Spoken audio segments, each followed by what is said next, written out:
Hello, welcome to Open Air Creative. Today we're going to be talking about money blocks, impact, and how to work through it to an extent that I can give because I'm still working through this stuff myself. And this is where we're being real, we're being raw, we're going through this together. So, May, there was a lot of solar flares. The beginning of June, there was a lot of solar flares. A lot of these things were creating a sense of like insecurity in us. It was waking up old wounds. It was bringing in weird headaches. People were having weird sleeps, not able to sleep, and then all of a sudden getting random boosts of energy, feeling randomly so exhausted out of nowhere. Body pains were showing up. There was actually also like a lot of weird skin tingling, skin itching feelings that were happening too. And these were some of the strongest solar storms that we've had in a long time, which really does bring in a lot of frequency into Earth that can shock a lot of us. So it was a lot for us to take in. It has been a lot for us to take in. And within this time span, what I've noticed with a lot of the conversations that I was having and within myself as well was there was a lot of money insecurities, money blocks, abundance insecurities that were showing up, things like that. This is something that I know can be hard to work through. I'm still working through it. I have been the girl that has been so tight on my budget for years now. I used to be in a lot of debt, got out of debt, felt really, really good about that, and then entered into this space of almost intense scarcity mentality, if I'm being honest. So, and I'm all about this because I'm all about like not wasting things and not throwing things away if they don't need to, but like sewing up socks for the 14th time when the rips are just happening consistently the next day because the socks are so thin that it's time to just buy new socks. My sister knows that I'm super tight on my budget and I'm proud of my budget and I can stretch a dollar pretty far. Maybe not a dollar pretty far, but I can make a set amount of money. Making a dollar stretch pretty far in our society right now is like a whole other thing. But I can make money last and I can stick on my budget really tight. So, anyways, I was at my sister's and she saw me sewing up my socks and she's like, "You are worth a new pair of socks, right?" So I was living so intensely into the scarcity mentality that I can't. Like that $6 on a new pair of socks or whatever it is could go towards me having something else that I could eat, right? Like it always tended to go towards food. And it was like the past few years that I have been in this budget mentality and very proud of how I am with money, I have never gone hungry. So even the times that, I might be on the brink of feeling like I'm out of my funds, somebody always shows up to help me out with food. Not even like I'm asking. It's just like all of a sudden there'll just be somebody that shows up or is like, "Hey, come over for supper today." I've just been proven over and over and over again that I'm not going to go hungry.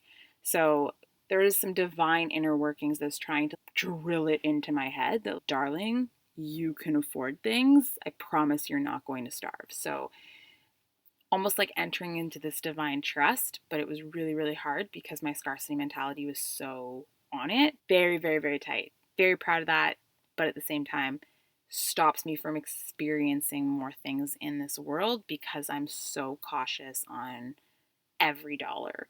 And by default, I've realized is one of my blocks as well, which the original money block for sure started when I was younger. Just not having enough when we were younger growing up with my mom. She was a single mom raising 3 kids. Also, the money wound comes from my mother and my grandma without intention, but it happens. And a lot of our wounds come from our past. And so it's a matter of finding where the money block originated and what are small steps that we can take every day or even every week that can move us a little bit further from the block. So I think because the narrative tends to be right now, oh, you have a money block, you need to get rid of that block so the abundance can flow in. Well, to some people, finding out where the block is and then just letting it go or clearing it, like it doesn't seem as easy. It doesn't make sense to them because there's not concrete things to do.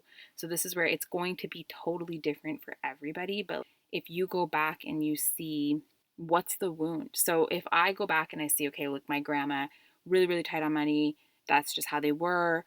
I'm pretty sure that she's definitely sewn up socks before plenty of times. So I probably got that from her.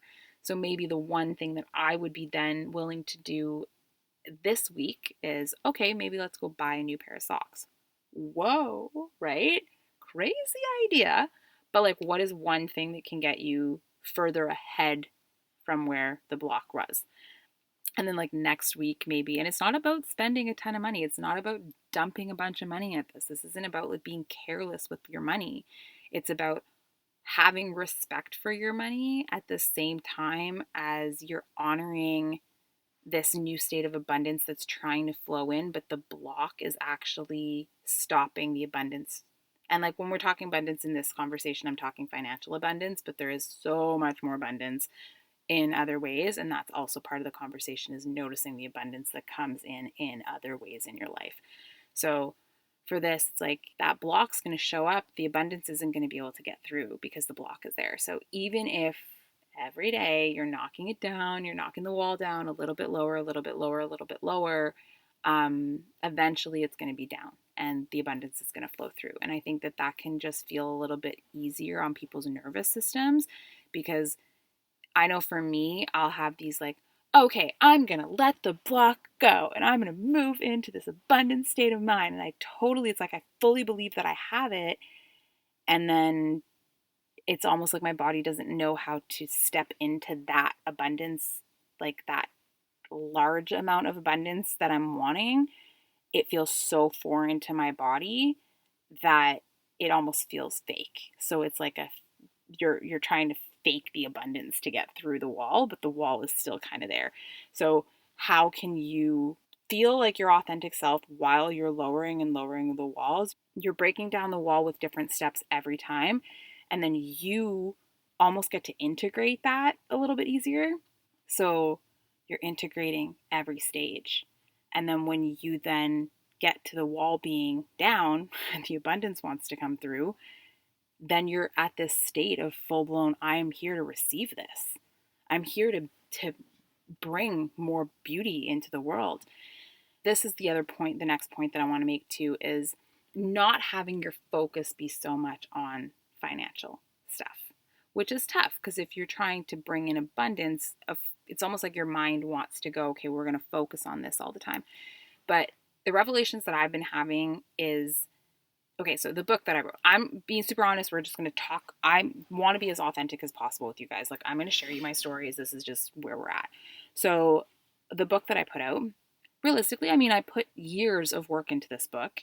There was so much healing that I went through. There was so many like tears and shedding and clearing and writing and learning and growing and building and developing on skills, and so much that went into this book. Hours and blood and sweat and tears, and just so much that went into this book that obviously it would be really nice to have a good chunk of money come from the creation that you put so much time and effort into. And so I was focusing on that. It's almost like I was forgetting about the impact that I wanted to make. Like my brain just went right into like, I need to make money, because I do. Because that's the reality of our world, is we need we need money to pay for bills and to buy things. But it was like that was so much more my focus. And so weirdly, that was playing into the money block, because it was like I was needing it. And so there was a desperation energy. And the reality is I needed to let go of the desperation energy around I want money to come in, and I need to honor the impact. What is the impact you want to make? So if you're an artist, if you're creative, if you're, starting a new business, you're a brand new entrepreneur, basically, I think that the direction we need to be focusing on right now, follow what calls to you. Obviously, things are going to flow differently for different people, but this is what's going on for me right now. And what I'm noticing with people around me that are talking about their money blocks and stuff, we're having a tendency of focusing on the financial stuff. We need to let that go. And it's time that we focus on the impact that we want to make in the world. Who do you want to impact their lives? if you went through some really massive, huge thing and you've healed from it, or, you've learned a bunch of stuff and people would totally benefit from this, what is the impact that you want to make? And focus on that. Is it, a 6-year-old little girl that is going to then see the art that you made and have a completely different revelation about the colors that she can use in her art when she paints, or finger paints, or whatever she's doing. I'm just using paint as an example right now, but you guys get the drift. It's like, who are we inspiring and who are we impacting? And that needs to be the focus. The direction of, are we changing people with showing up in our authenticity? Are we growing more ourselves? Like, who are we becoming as we're impacting the world in a better way because we're showing up without constantly focusing on this weird financial stuff all the time? And then trusting that the more that we focus on the impact, the more that we focus on being in the present moment with the people that are sharing stories with us, that are connecting with us because of our art, that are honoring who we are, loving the expression that we have, and they're sharing similar stories, or they're sharing who they are with you. That is the gift. That's the gift that we need to focus on. Being a safe space for people who have then connected to our art and our creations because of us being so real and raw. And that, I think, needs to be the direction that we focus on instead, because that's going to bring in so much more of a flowing, expanded energy. When I think about the impact of somebody has after reading my book, and just knowing that maybe I've helped guide them through things, or I've helped them through addiction struggles, or I've made them feel more seen in their grief, or, they find joy in it, the thought of the impact that I have does way more energetically for me than if I focus on the financial stuff. Then instantly my brain goes into pick up the calculator, calculate a bunch of stuff, figure out the numbers. Like, it goes almost into like spinny spiral hamster wheel mode. But when I think of the impact, I'm actually in that present moment with the impact that I'm making. And that, being in the present moment, lets in so much more room for flow and abundance. And so that is so important. And also within this, I think it's also really important that we can honor the frustrations that happen when we do have expectations around financial abundance coming in. And that's where we'll go and dive in a little bit to the inner family systems. But that's where it's like, bring up, who's feeling hurt there? Because for me, when I notice the abundance stuff come up, it's my when I'm frustrated about it, my feisty teenager shows up. It's like, she's freaking irritated. She wants the money. She's mad. And so feel it. Feel mad. If you expected a large check to come in because of a creation that you did, or you expected more sales because of something that you put out into the world, and you didn't get that, it's okay to feel your feelings. It's okay to be mad about that. So be mad. Let your inner teenager have it. Let her have a little temper tantrum. Whatever the case is, whichever version of it is showing up for you, hold space for her as the version of you now, and then let that go. Like, trust fully. There is a need for the full divine trust of the inner workings and the inner concoctions of this entire world, because I know I'm not alone in this. So many times in my life, it's like, when I least expect it, or when I need it the most, something shows up. So there needs to be a divine trust. Like, we are being taken care of, even when things get really rough, even when things are like, holy shit, down to hitting rock bottom for some people. Like, that's really tough. And I don't want to take that away from people. I've experienced that myself too. But there are so many times that the more that I step into my spirituality and just honoring nature, honoring the world, honoring the experiences that we have, I notice that things show up even if, like I said, it can be the last minute, it can freak you out. There can be a lot of stress with it, but things show up. So I think that the more that we focus on holding space for the anger that our little inner versions of us feel around that, important. But then we need to dive into this massive level of full trust. Full trust with creation. That's what I want to say, because it's so easy, or I mean, I guess it's not easy, but I know some people very much dive into like, okay, I trust the universe. I'm not going to do anything. Something's going to show up. I don't have to do anything. But we need to be active participants in the creations that we're making. The goals that show up in our head, we can't just sit there and be like, oh, this will just happen, or I'm just going to meet this person, or I'm just going to end up in this opportunity. What are the steps that you need to take to get there? So, are you supposed to be sending an email, but you're not doing it because you're stressed? Well, you need to send the email to get that contact. So, like, sometimes you got to do some stuff. So, be an active participant in the creations that you're making or that you're wanting, the ideas, the goals that are showing up. Be an active participant with the universe and then get to creating that thing. So, just because the money thing, my gosh, is it ever a whole ordeal for people to take in? And I get emotional about it still. It's frustrating, like I said. So we're working through this together. So if you guys are on here listening to this, like, we are doing this together. And that's just the big thing that I've had shift for me in the past, honestly, probably few weeks. I've noticed this draw to stop focusing so much on the financial and focus on the impact that I want to make with people. And that's a really big thing, because I'm already noticing there's a level of weight that's been released out of my body since focusing more on the impact that I want to have.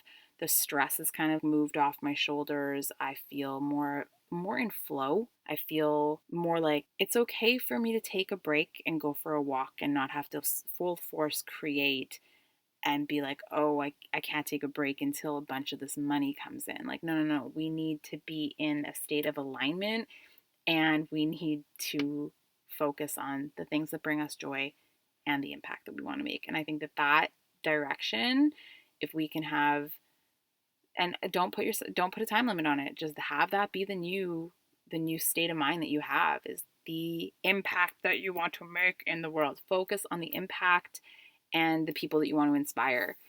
That, I think, is going to be the thing that's going to allow us to drop the wall faster and faster every time, and to make those small steps that we need to do to break through that wall so the abundance can flow through. So, yes, if that is what I can leave you guys with, is just go find the things that put you in the present moment, find the things that are amplifying your soul, and focus on inspiring rather than the financial ins that you're going to get. So, love you guys so much. I really hope that this helped. If you guys have any tips of money blocks that you've already kind of conquered and moved through, post them below. This is how we help people learn and move through this stuff, because it is a trip, that's for sure. So, flow into your abundant state, flow into your love, flow into sharing who you are authentically with the world and with us, because we need what you have. We need the creations you have, and it will amplify. You're going to impact people. You're going to change the world. You're going to bring joy into somebody's life who has been really, really needing it. And you're going to be the reason for that. And how good does that feel, to know that you will be the reason for somebody else's joy? That's almost brings in more abundance than the financial stuff, right? Like, just, I know some people are gonna not agree with that, but there is a beauty to knowing that you've really impacted somebody's life, and that you're gonna be a person that they're gonna be like, hey, talking about maybe on their deathbed, like, that was a really impactful thing that I needed to hear, and it completely shifted my life. So be who you are, rock it. Just trust, be in this present moment with who you are, and trust the divine workings of this, and be willing to do the little things that you need to do to break those walls down. The money block is going to go. It's the year of the snake, dude. Like, it's time to let shit go this year. It's time to let things go so we can step into a state of transformation, have our new skin come on, and watch as some crazy, beautiful, awesome stuff happens for the rest of this year. So rock into that. I love you guys so, so much, and we will talk to you on the next episode. Bye.